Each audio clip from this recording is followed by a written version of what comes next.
নমস্কার বন্ধুরা, মিষ্টু এন্ড মধুমিতাস কিচেনে তোমাদের সবাইকে স্বাগত। আজ আমি হাজির হয়েছি অনুষ্ঠান বাড়ির মতো একটা ট্র্যাডিশনাল রেসিপি এঁচোড় চিংড়ি নিয়ে। এঁচোড় চিংড়ি কীভাবে এঁচোড়ের পুষ্টিগুণ বজায় রেখে কড়াইতেই করা যায় এবং অথচ খুব তাড়াতাড়ি সুসেদ্ধ হবে, আর এঁচোড় কাটার পদ্ধতি সহ আমি করে দেখিয়েছি। প্লিজ বন্ধুরা, ভিডিওটাতে আমার সাথে থেকো, এই অনুরোধ রইল, স্কিপ না করে দেখো। তো চলো বন্ধুরা, আমি আজ একটা এঁচোড় নিয়েছি এই রেসিপিতে। তো এই এঁচোড়টাকে আমি প্রথমে কাটবো। দেখো বন্ধুরা, বোটা কাটার সাথে সাথে খুব কচি এঁচোড়টা, এর মধ্যে আঠা বেরিয়ে আসছে। তো এই আঠাটা আমরা এরকম কাগজের সাহায্যে মুছে নেব।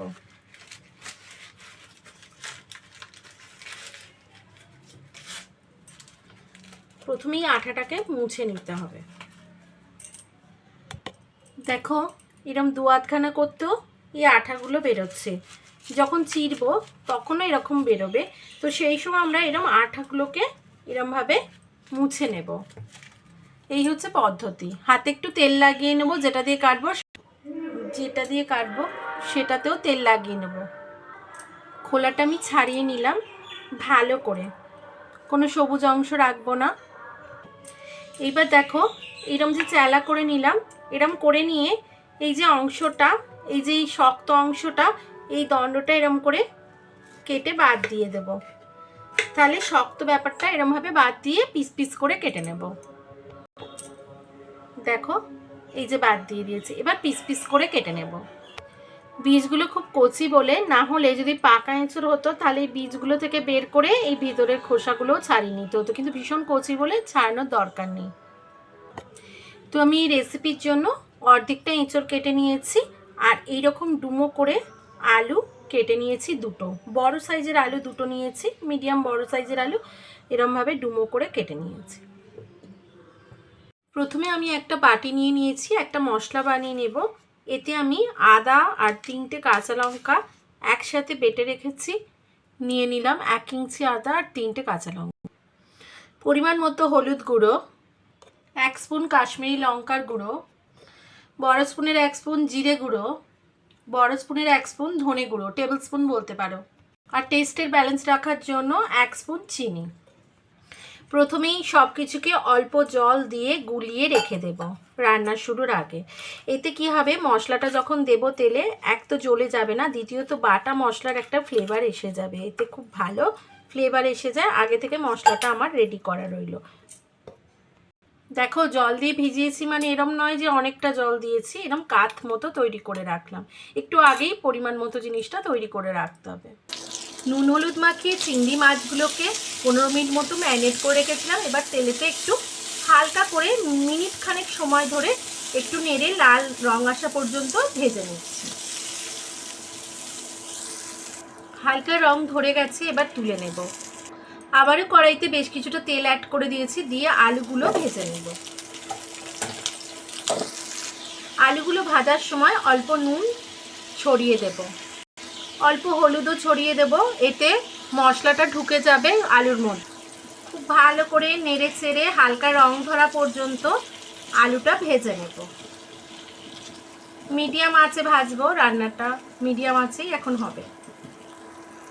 আলুগুলোই হালকা সোনালি রং ধরে গেছে, এবার আমি তুলে নেব। কড়াইতে আরও একটু তেল অ্যাড করে দিয়েছি, এবার এঁচড়গুলো ছেড়ে দেব। এঁচড়েতে অল্প নুন দিয়ে দেব, অল্প হলুদ দিয়ে দেব, দিয়ে নাড়তে থাকবো। একটু ভালো করে লাল লাল করে ভেজে নেব। বন্ধুরা, এঁচড় যদি এইভাবে রান্না করো, একবার অন্তত এইভাবে রান্না করার অনুরোধ রইল। এতে পুষ্টিগুণ যেমন বজায় থাকে, স্বাদেও হয় অতুলনীয়। এইভাবে কষিয়ে এঁচড় করে একবার দেখো, তারপর এসে আমাকে কমেন্ট করো। বেশ কিছুক্ষণ ধরে আমরা এঁচড়টাকেও ভেজে নিয়েছি, এবার এগুলো তুলে নেব। কড়াইটা পরিষ্কার করে বা প্যানটা পরিষ্কার করে বেশ কিছুটা তেল অ্যাড করেছি, একটা শুকনো লঙ্কা ফাটিয়ে দিয়েছি, 1 চামচ জিরে, কিছু গোটা গরম মশলা, 2 টুকরো দারচিনি, একটু সামান্য জয়িত্রী, একটা ছোট এলাচ আর 2টো লবঙ্গ আমি ফাটিয়ে দিয়েছি। ফোড়ন থেকে মিষ্টি গন্ধ এলে 2টো মিডিয়াম সাইজের পেঁয়াজ দিয়ে দেব, দিয়ে হালকা রং আসা পর্যন্ত ভেজে নেব। এই সময় 1 স্পুন বা 1 টেবিল স্পুন মতো রসুন বাটাও দিয়ে দিলাম, দিয়ে পেঁয়াজের সঙ্গে ভালো করে নেড়ে ভেজে নেব। পেঁয়াজটা প্রায় ভাজা হয়েছে, একটা ক্যাপসিকাম সরু সরু করে কেটে এর মধ্যে মিশিয়ে দিলাম। এতে ফ্লেভারটা তরকারি খুব ভালো আসে। এটা একদমই অপশনাল, তোমরা পছন্দ করলে দেবে, না হলে স্কিপ করবে। এবার আমি যে মশলাটা ভিজিয়ে রেখেছিলাম, সমস্ত গুঁড়ো মশলা প্লাস আদা লঙ্কা বাটা, সেই পুরোটা এর মধ্যে মিশিয়ে দেব, দিয়ে খুব ভালো করে এর সাথে কষিয়ে নেব। দুটো টমেটো কেটে কুচি করে নিয়েছি মিডিয়াম সাইজে, দিয়ে দেবো এই সময়।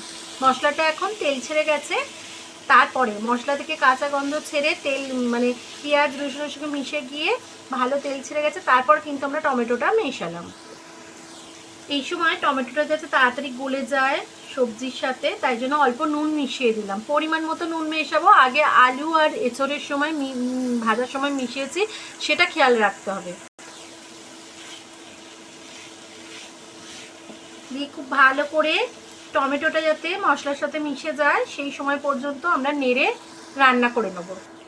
টমেটোটা এখন খুব ভালোভাবে মশলার সাথে মিশে গেছে আর মশলা থেকে তেল ছেড়ে এসছে। এইবার আমরা আলু আর এঁচড়গুলো দিয়ে খুব ভালো করে কষিয়ে নেব এই মশলাটার সাথে।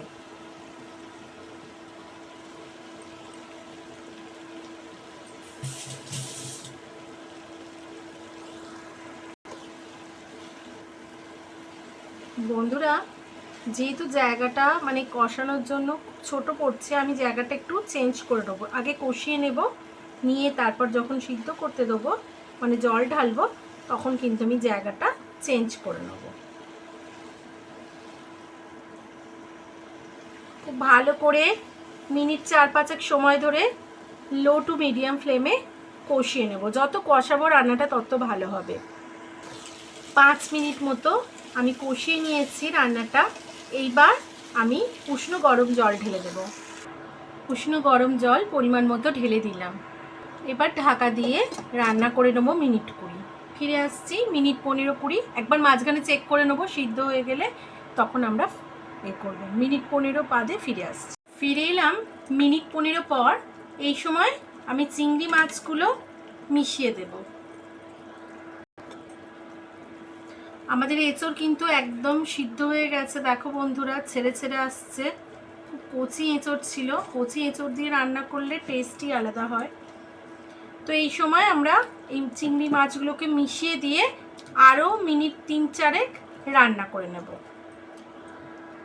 এই সময় দুটো চেরা কাঁচা লঙ্কা দিয়ে দেব, আর গরম মশলা ড্রাই রোস্ট করা ছিল সেটা ছড়িয়ে দেব, দিয়ে ভালো করে মিশিয়ে নেব। গোটা গরম মশলা, দারচিনি, লবঙ্গ, জয়িত্রী, ছোটো এলাচ আর অল্প জিরে নিয়ে আমি সব একসাথে করে শুকনো খোলায় নেড়ে আর ঠান্ডা করে থেতো করে নিয়েছিলাম হামানদিস্তাতে, সেটাই মিশিয়ে দিলাম। আর এইবার আমি ফিরে আসছি মিনিট 2-3 পর।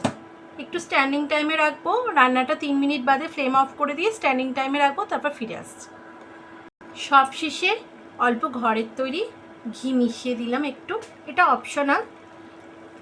এবার তোমাদের পছন্দ হলে মেশাবে, না হলে এমনিতেও এর টেস্ট খুব ভালো হয়। যেহেতু আমি অনুষ্ঠান বাড়ির মতো করার চেষ্টা করেছি, তৈরি হয়ে গেল অনুষ্ঠান বাড়ির মতো এঁচোড় চিংড়ি। কেমন লাগলো বন্ধুরা? এই এঁচোড় চিংড়ি তোমরা আমি খুব সহজ পদ্ধতিতে করে দেখিয়েছি, যাতে পুষ্টিগুণ বজায় রেখে এঁচোড়ের গুণ থাকবে অথচ সুন্দর টেস্ট হবে, এইভাবে করে দেখিয়েছি। আর কেমন লাগলো অতি অবশ্যই জানাবে, অন্তত একবার বানিয়ে দেখার অনুরোধ রইল। তারপর ভালো লাগলে এসে কমেন্ট করো। আর এটা রুটি, লুচি, পরোটা বা ভাতের সঙ্গে খুব ভালো জমে যায় যে কোনো অনুষ্ঠান বাড়িতে। এখন তো এঁচোড় চিংড়ি খুব ভালোই হয়। তো চলো বন্ধুরা, আবার হাজির হয়ে যাবো নতুন কোনো রেসিপি নিয়ে। ততক্ষণের জন্য খুব ভালো থেকো, সুস্থ থেকো, টাটা।